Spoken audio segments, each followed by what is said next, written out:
Hey everybody, Don Georgievich here. If you have a job interview coming up, I want to give you 12 questions to ask an employer. So you sound smart and you look interested in the job. Now, before I do that, I only want you to ask questions that you feel comfortable asking. Don't just ask questions in your interview because you saw some guy on the internet in a video and he told you that you should ask these questions. Only ask questions that make sense to you, that feel comfortable for you. Because if you ask every question that I mentioned in this video, it's going to create a very awkward moment for you and your interviewer. And I guarantee you, your interviewer is not going to be impressed. So, how do you know what's a good question to ask? Well, you want to ask questions that are going to help you make a decision about whether you want this job or not. If it doesn't, then it's not a good question.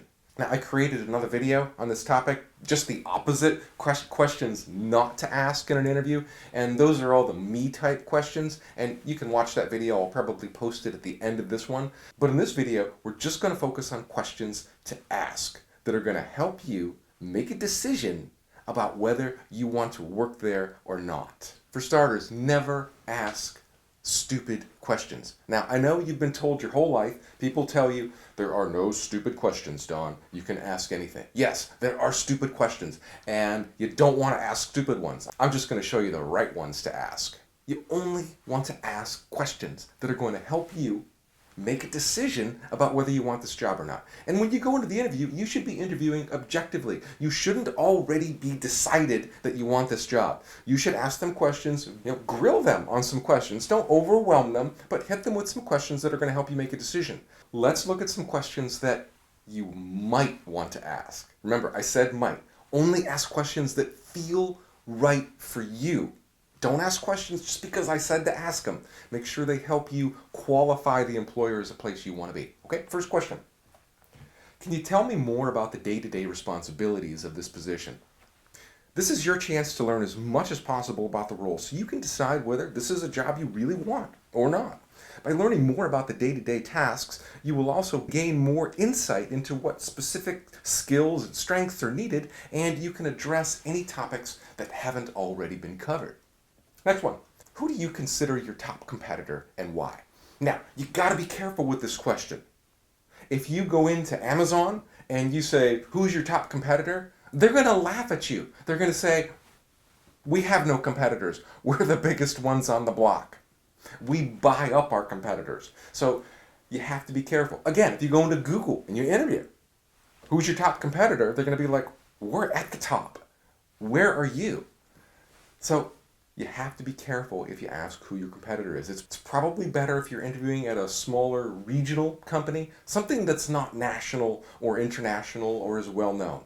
Be careful with that question. And this goes back to ask only questions that are going to help you decide whether you want to work there or not. I mean, if you're interviewing at Amazon, it's obvious that you really want to work at Amazon. And if you're asking who their biggest competitor is their answer really going to help you make a decision about whether you want to work there or not?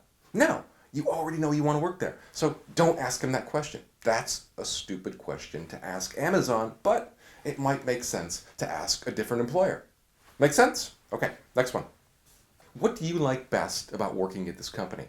This is a really great question because it puts your interviewer in a personal mode and it gets them to tell you on a personal level what they like, and it's almost like they're trying to convince you and sell you to come and work here.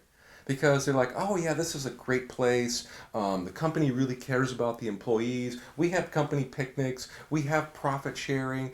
It's a very warm family type of company and you would just love it here. They're selling you on working there.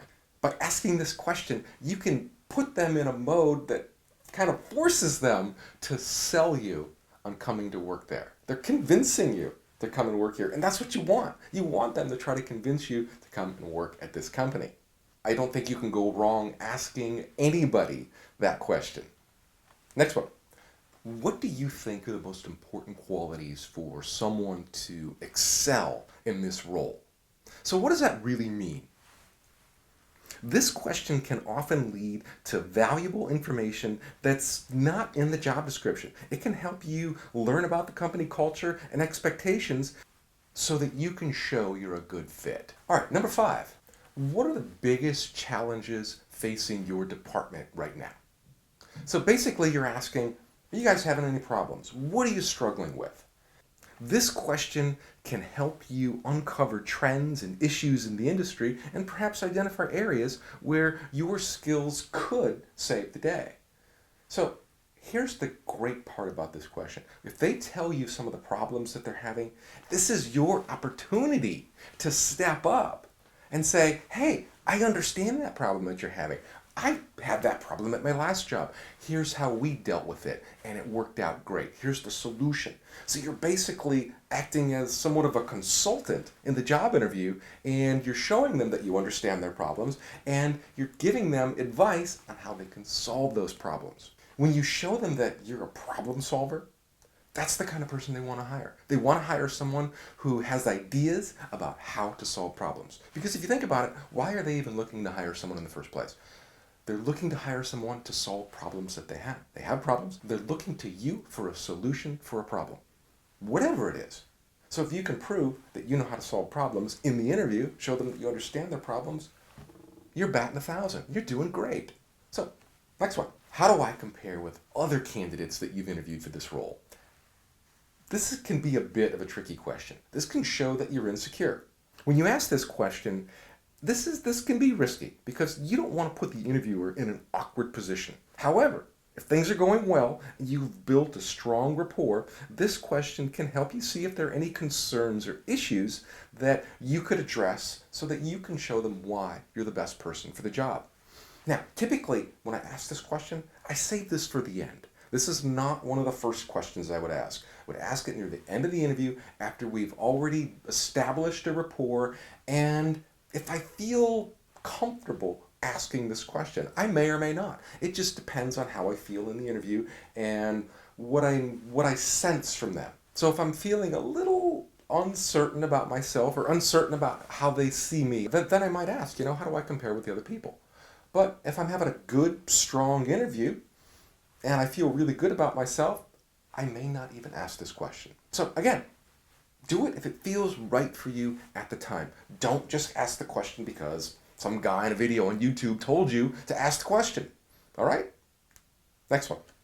What are the next steps in the interview process? This is a great question. Now, you want to ask this at the end of the interview. After you've talked about everything, you feel comfortable, you like them, maybe they like you, then you can ask them, what are the next steps? Where do we go from here? Are we going to have second interviews? And this will get them talking. This will tell them that they might say, we have a few more people to interview, or you're the last person, we're done interviewing. We're going to bring back second rounds of interviews next week. So, perfect. Now, your follow-up to this, depending on what they say, is, hey, do you mind if I follow up with you in a couple of weeks or whatever? Time your follow-up with whatever they tell you. And the whole time, when you ask this question, you're gaining some insight into their own internal timelines. This will keep you from waiting. Like if they say, we're not going to make a decision for 2 months, then this is valuable information for you because now you can go out and interview at other jobs a little bit more freely, knowing that these people aren't going to be ready with an answer for 2 months. And if you get an answer from another company to start in a couple of weeks, then that's great. You don't even have to worry about these guys. So you have to play it off, and you have to use all of the data that you collect intelligently. Let's move on to the next one. What are your expectations for the role during the next 6 months? I love this question. I almost always ask it. This will show them that you are putting yourself in the role, you're trying it on for size, and you're saying, where do you guys see this going? What would you like to see from me in 6 months? And then that's going to create another conversation point for you, and then you can decide how you want to handle that depending on what they say. All right, next question. Have you determined a salary range for this position? Now I'm going to tell you, there's a whole bunch of people out there that will tell you never, ever, ever talk about salary in a job interview. And there's a right time and a wrong time. And most people who say that, they don't know what time to ask. I like to ask this question the very first chance I get. So when they call me up on the phone and they say, hey Don, are you interested in this position? We'd like to bring you in for an interview. I might ask, hey, what's the salary range for this position? Or have you determined a salary range for this position? And they'll either say yes or no. If I haven't asked this question yet and I go to the first interview, This is not one of the first questions I would ask. If I did ask it in the first interview, I would wait till the very end.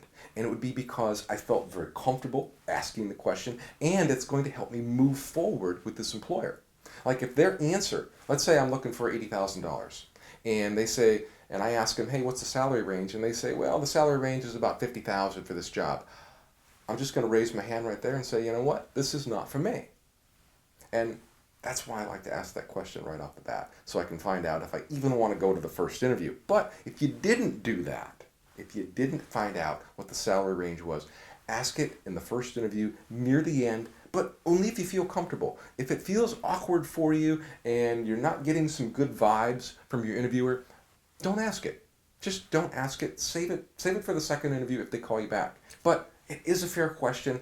It can be a risky question. Some employers, I don't know why, but they seem insulted by that question. I don't know why. I mean, you're there to talk about what you can do for them, and you're going to exchange services for money. So it's good to know what the money is.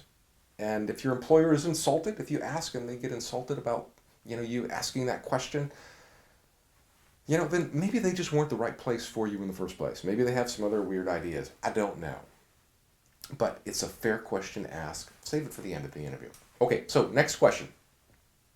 Where do you think the company is headed in the next 5 years? This is one of those questions that maybe you want to ask and maybe you don't.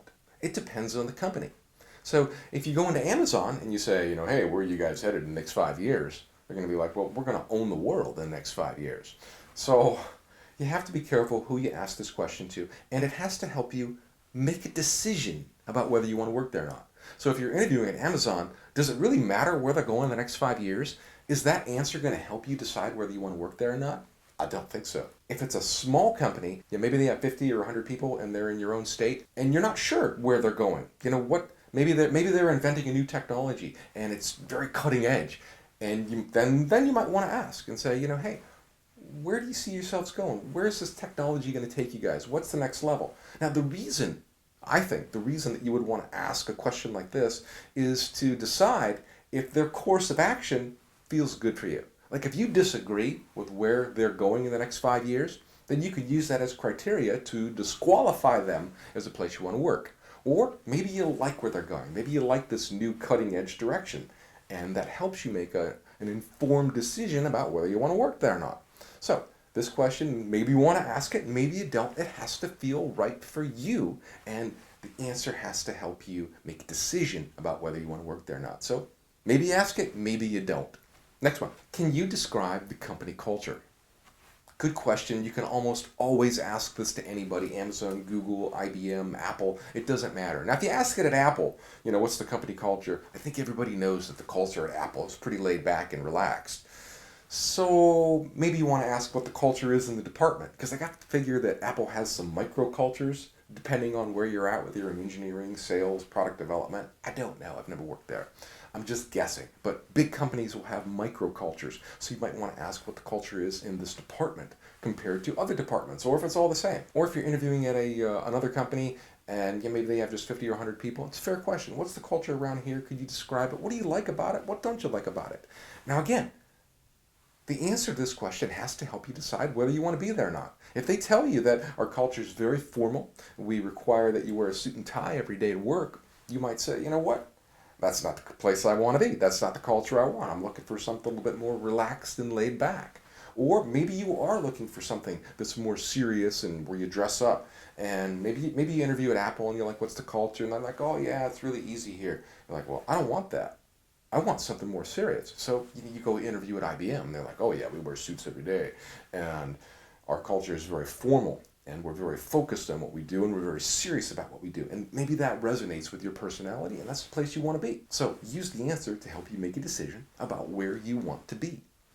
All right, next one. What are the biggest opportunities for the company right now? So what does that really mean? The answer to this question is going to help you figure out what the focus is of this company and where they're going. And again, does this help you make a decision about whether you want to be there or not? Maybe it does, and maybe it doesn't. I don't know. For some of you, I know the answer to this question is going to help you decide where you want to be. Maybe they don't have any big opportunities on the horizon. Maybe they're just kind of sailing along, status quo. maybe that's not good enough for you. Maybe you want more. Maybe you want something that's cutting edge, that's going up all the time, that the company is out there trying to seize opportunities. Depends. Depends on your personality and what you're looking for. So maybe you want to ask this question. Maybe you don't. All right, so I've just given you 12 questions that you may or may not want to ask. Some of those are universal and you can ask them anytime. Some of them depend on how comfortable you are, or some of them might not even help you make the type of decision that you need to make about the job. I do have more of these questions in the complete interview answer guide. I've got a whole bunch. I've got about 30 or 40 different questions. Now again, these are not 30 or 40 questions that you want to ask. They're designed to help you determine your own list of questions, because your list of questions that you want to ask somebody is going to be different than somebody else's. So only ask questions that are important to you and that will help you make a decision about whether you want to be there or not.